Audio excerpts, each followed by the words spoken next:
ہماری پچھلی زندگی میں ہم نے اتنے عجائبات نہیں دیکھے ہوں گے جو 8 مہینے کے اندر ہم نے دیکھے۔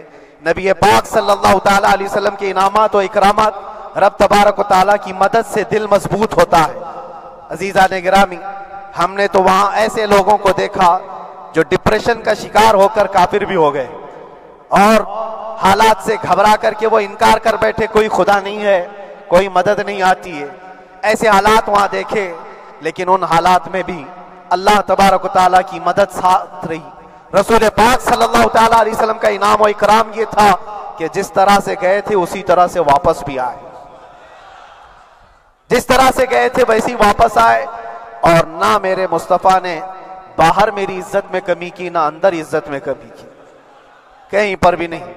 الحمدللہ، جس شان کے ساتھ رسول پاک صلی اللہ تعالیٰ علیہ وسلم اپنے چاہنے والوں کو رکھتے ہیں، وہ میں نے دنیا میں دیکھا، اور پھر یہ عرض کیا آقا آج آپ کی عزت پر بات کرنے والے کو چاہے وہ 1000 کال کوٹری کے اندر ہو، آپ عزت کے ساتھ بٹھاتے ہیں تو پھر قیامت کے دن اس کی عزت کا کیا حال ہوگا؟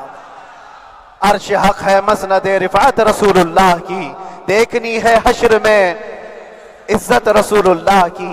میرے عزیزو، ایک بات کو طے کر کے چلو، انہیں جانا انہیں مانا، نہ رکھا غیر سے کام، للہ الحمد میں دنیا سے مسلمان گیا۔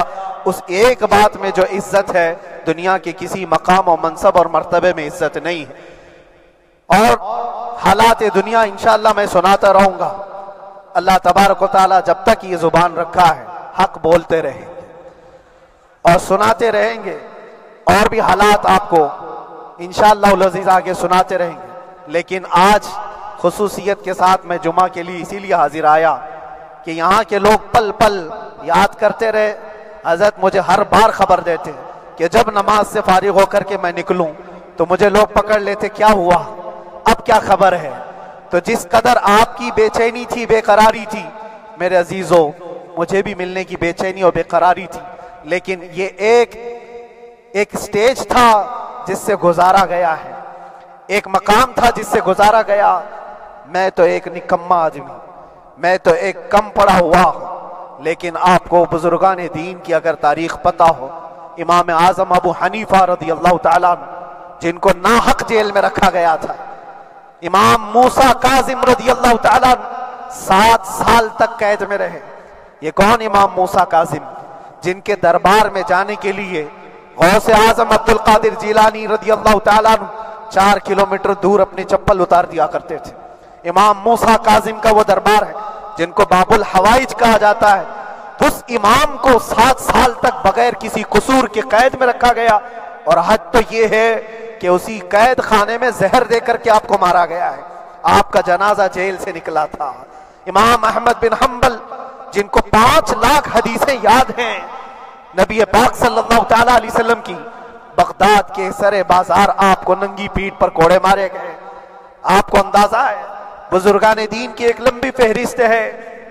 جب میں وہاں گیا تھا تو ایک بزرگ کی بڑی یاد آئی، وہ تھے حضرت مجدد الفیسانی رضی اللہ تعالیٰ۔ اکبر جیسے ڈکٹیٹر کے سامنے، اس زمانے کے سب سے بڑے ڈکٹیٹر بادشاہ کے سامنے آپ نے حق بات کا اعلان کیا تھا۔ مجدد الفیسانی رحمۃ اللہ تعالیٰ علیہ نے فرمایا تھا کہ اسلام نام سے جو دین ہوگا وہ محمد عربی کا لایا ہوا ہی دین ہوگا، کسی اور بادشاہ کا بنایا ہوا نہیں ہوگا۔ اس بات پر آپ کو قید میں ڈالا گیا تھا، 8 سال تک قید میں رکھا گیا۔ 8 سال میں بادشاہ مر بھی گیا، بیٹا بادشاہ بنا، لیکن کسی نے آ کر جہانگیر کے سامنے یہ بات رکھی کہ آپ کے باپ نے جس مولانا کو قید میں ڈالا تھا گوالیار کی جیل میں، 8 سال میں جیل کا نقشہ بدلا ہوا ہے۔ تو بادشاہ نے پوچھا ہوا کیا ہے؟ کہا کہ اس مولانا نے 8 سال میں تقریباً 700 قیدیوں کو عالم بنا دیا ہے۔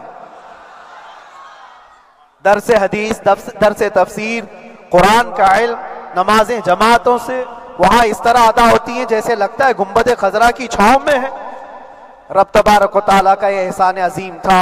ان 8 مہینوں میں بحمدہ تعالیٰ میں نے اپنی لائف میں کبھی اتنی امامت نہیں کی تھی جتنی وہاں امامت کیا، اس لیے کہ پابندی نہیں ہو پاتی۔ جب امام رہا مسجد میں چھٹیاں ہوا کرتی تھی، ادھر ادھر آنا جانا، لیکن وہاں پر کبھی کسی نماز میں چھٹی نہیں ہوئی۔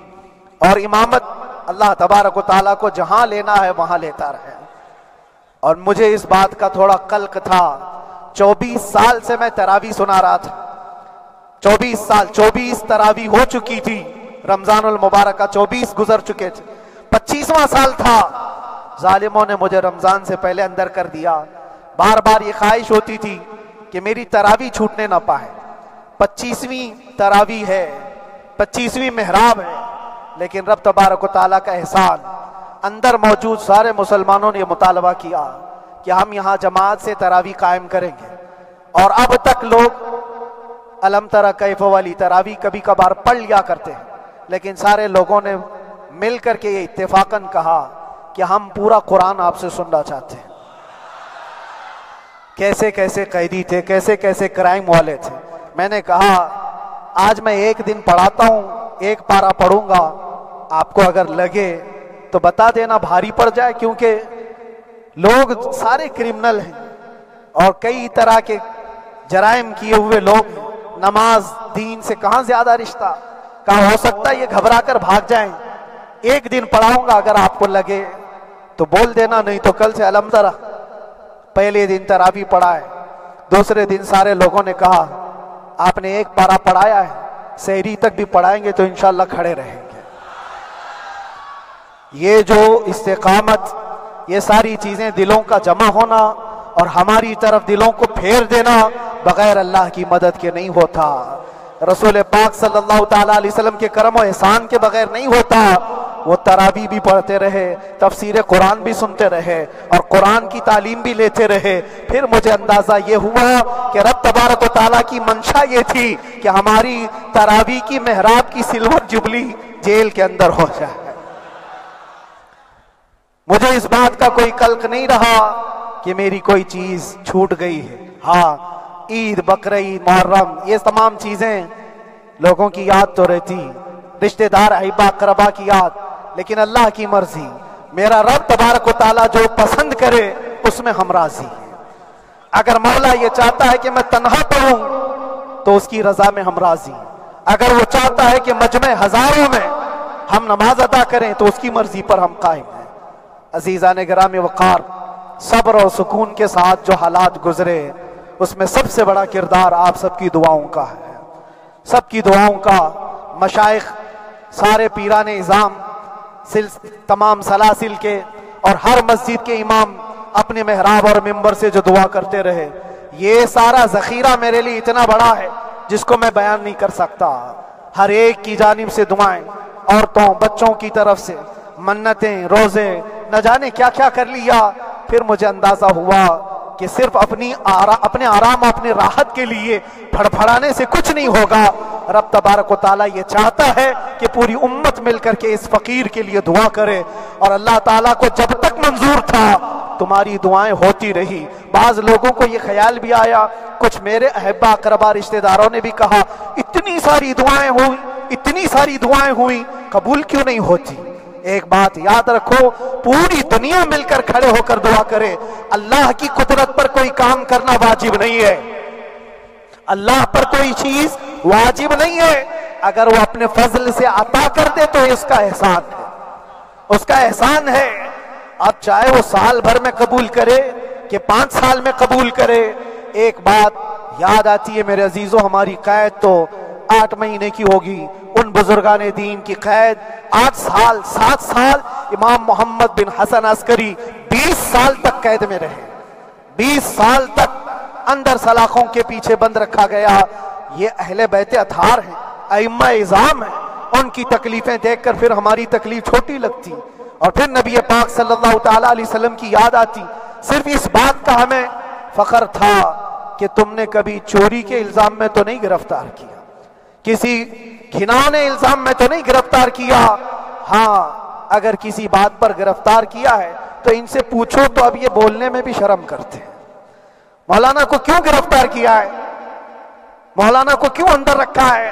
شرم آتی ہے بولنے میں، کیونکہ انہوں نے کچھ ایسا بولا تھا جس کو بولنے میں شرم آتی. کیا بولا تھا میرے عزیزو؟ یہ ایک الگ کہانی ہے. ابھی میں اس پر کچھ گفتگو نہیں کرتا، اس لیے کہ ہر ایک کو یاد ہو چکی ہے، ہر ایک کو یاد ہے. میں اس کہانی کی طرف نہیں جاتا، لیکن اتنا مجھے آج اس ملک میں رہتے ہوئے احساس ہے کہ ابھی بھی انصاف ختم نہیں ہوا ہے۔ انصاف پوری طرح ختم ہو جائے تو اللہ کا عذاب آ جائے گا، اللہ کا عذاب آ جائے گا۔ چند لوگ نا انصافی کر سکتے ہیں، لیکن پوری کی پورے روئے زمین پر رہنے والے انسان نا انصافی کرے، ایسا نہیں ہوتا۔ ہمارے حق میں سپریم کی طرف سے جو انصاف آیا ہے، ہمارے دل میں اس قدر جگہ ہے آج، اور اس قدر احساس ہے کہ ہمیں یہ اندازہ آج بھی ہوتا ہے کہ چاہے کچھ بھی ہو جائے لیکن انصاف پوری طرح سے مر نہیں سکتا، انصاف پوری طرح سے مر نہیں سکتا۔